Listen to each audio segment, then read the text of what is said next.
Good morning, peeps. Hope we're all doing well. We got a very exciting video for all of you this morning. A conversation between Imperial Hal and Pirate Software on the possibilities of what maybe happened with the Apex Hacker Destroyer 2009 just days ago as he infiltrated, seemingly, two pro players' PC and gave them hacks. So could this be a compromised PC? It has potential, as Pirate Software and Hal go on to elaborate in a lengthy conversation by starting off by saying Imperial Hal, as expected, has replaced his entire PC, but has kept the old one, and just in case he's got to run scans or submit the evidence, he has replaced everything. The other thing from there is you did a virus scan afterwards, right? You used Malwarebytes? Yeah, I saw a clip of that. Yeah, I used Malwarebytes and Windows, like this virus scan, and there was nothing. I didn't do a full PC scan, but I didn't. I just scanned and I didn't find anything. I did replace my PC entirely with another one, so I haven't touched the other one. I'm not surprised.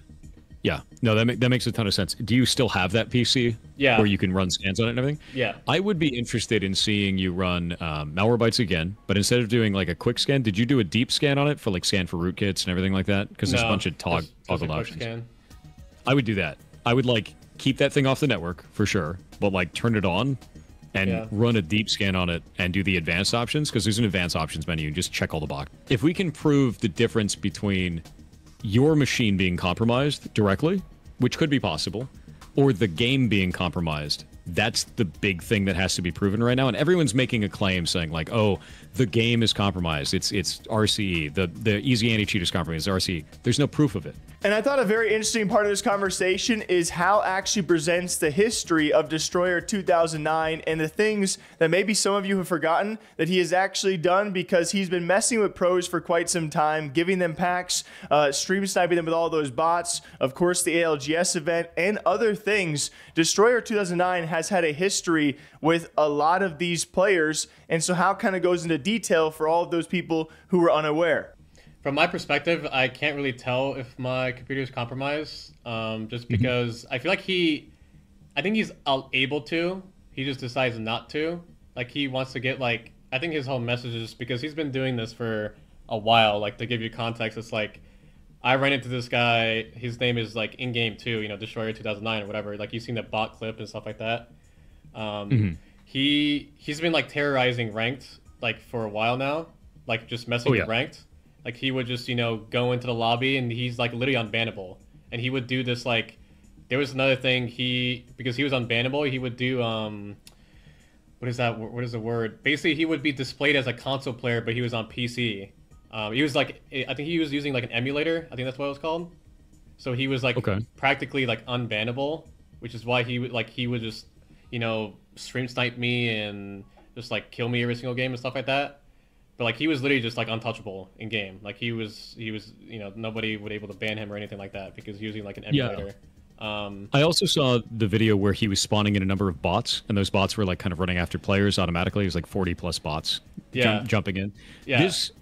This makes me worry of one thing, is access to the server in some capacity. So when you're dealing server-side cheats like that, I also saw that he was able to generate about 4,000 packs in the game and hand them to another player. Yeah, he handed that. I was talking to he handed that to Mandy, me, and Jen Burton, and another person called his Watson. He handed me 2,500 packs. Yeah, he handed Mandy 4,000. So I talked to Mandy the other day about this yesterday. We got a video out for that and was talking about it, because if he's able to generate packs automatically, it's either going to be stolen credit cards, which is totally possible, right? They can do that kind of stuff, unless are those purchasable in game by chance? The packs? Yeah. Yeah, you could buy them. You can also gift them. You can, as a player, a regular, a casual, you can gift packs, I'm pretty sure, to other people. Okay. So at that point, it's it could be stolen credit cards, buying a shitload of packs. That's possible. It could be based on the other types of exploitations he has. I'm worried that he has a client that is sending information up to the server, and the server's accepting it, or he has direct access to the server. It seems unlikely that he has direct access to the server. And the part I love about these conversations with Pirate Software, in case you guys missed our last video on this, a professional hacker, the guy is certainly accredited to be speaking on these things, and he also always speaks in terms of this is a possibility, it is a probability, but it's not confirmed. We have to wait to know more about the vulnerability, and there's so much you have to unravel in these kind of things. But he also elaborates from his perspective, saying, yeah, it seems like this hacker, Destroyer 2009, has the ability to maybe update his cheats and adapt his cheats so they can continue to do new things, and also saying he might have stolen credit cards to gift these players their packs. We don't know these things for sure, but the way he elaborates on them and says, yeah, this could be a thing, this could be a thing. It's like these guys are a different level of smart that I will never understand. But then at one point he's like, dang, like this guy is good. He could have done all of this hacking stuff for a good cause, but instead he's using it for Apex hacks and this thing. This is a dude just solving a puzzle. He wants to see what he can do with it. He doesn't really care what anyone else feels about it. Yeah. It's pretty normal. It's awful. It's sad because someone that's that willing to solve the puzzle, that willing to go and dig into tech like this, would be a force for good inside of the industry. He could find amazing shit. He could fix amazing shit. And instead it goes this route, which sucks, you know.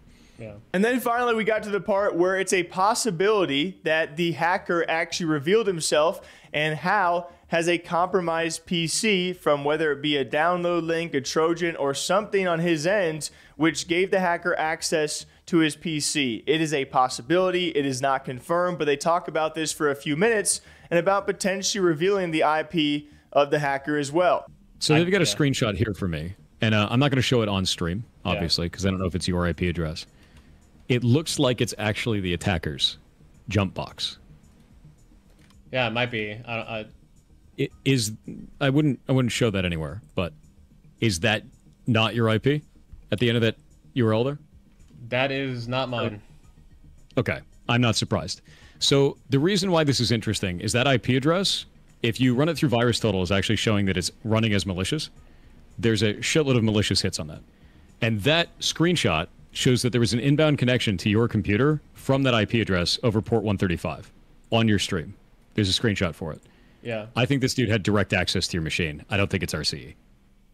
With this evidence right here, I think there was direct access to your machine. Yeah, on the link you posted, do I have to click on that, or is it just a number at the end of the link? You can just click on it. Yeah, you can click on it to pull this up to see exactly what that is. So that's Windows RPC. This is all starting to align, dude. This looks like direct access to the machine. But how would he gain access directly to the machine? Trojan would be the way. Whether through the client or through a download that you did, we don't know. You think that he could have done it through the packs that he gifted us? That I don't know. That would be another different method, right? So we've got an unknown here. How did he get it on your machine? So how was there a chance that his IP somehow just showed up on my screen? So what that is Malwarebytes detected that there was an inbound connection from another IP address, from a server. This guy it's not his actual IP. It's likely what is called a jump box, which is if you look on, can you see my stream right now? Let me pull it up. So if this is your machine, we would expect the attacker's machine to directly interface with you, but that's not how this works. They generally have what's called a jump box in between, which is either another machine that has been compromised or a machine that they are renting in some way, usually using cryptocurrency in some way like that. Then the attacker has their machine out here. The attacker then connects to the jump box in some way, usually over a public line so that they don't trace it back to their home address or their home ISP. If they're not a dumbass, if they are a dumbass, then they use their home ISP, and it becomes trivial to catch them once you start digging enough. Once the bloodhound is on your case, it just, it starts to unravel. So that jump box that we can go and look at that is actually a DigitalOcean ASN. Let's go see who owns that machine, because that machine is connecting to your machine over port 135, and we have the IP address for that. Port 135 is Windows RPC, and it looks like it's been flagged by a number of security vendors. I'd like to know what that IP address is and who owns that. That's the big question right now. I will say, though, since posting this, other cybersecurity people online have given their opinions, saying that it probably isn't the hacker, and so that is why Pirate Software never confirmed, although it still does lean itself to, and a lot of people still thinking that Hal's PC was compromised in some form or fashion. Now finding out how he was compromised and who the guy is, that's a totally different story, right? The PC certainly still could be compromised. How it was compromised exactly, that's something you got to kind of work back on itself. And will we ever truly find out that moment? maybe not. But there was a lot of great parts of this conversation. We're breaking down this channel. You guys can go search Pirate Software on Twitch and on YouTube. He has the full breakdowns over there. And I'm glad these players are doing these full-on interviews because it's so cool to see these perspectives. Like a professional hacker breaking down this kind of stuff is something you rarely see in esports. So I would love to see more of this. Like I've enjoyed the conversations thoroughly. I just sat there last night and I just watched for hours on end. And then updates for all of you guys. It does seem some people also still think that R5 Reloaded might be the culprit of the reason that these pros had their PCs compromised. That can also not be fully confirmed because it seems, according to others, yes, Imperial Hal had R5, but Jen Burton did not have R5. R5 has also come out and said, hey, we did not see any vulnerabilities. Of course, everyone right now is also doing that. Easy Anti-Cheat, Epic Games also doing the same thing. We did finally get a response last night from Respawn 2 saying, hey, security is our top priority. We are now working on adding some layers of that security so we don't fall into this same thing again. Of course, they didn't go into great detail, but it's something, and that's better than nothing. So was there a compromised PC on Hal's end? It seems that could be a possibility, and how that PC was compromised is still being found out. So what do you guys think? And until then, let's just not go downloading random things, all right? This is like a prime example of like, wow, there are smart people that give you these links and give you these things, and they can do smart people things with them that end up being bad. So hope you guys all have a great day. Thanks for all of you guys watching, for subbing lately. We appreciate you, and we'll see you back here soon. We got a lot of good videos coming out soon, not Apex related. Till then, take care.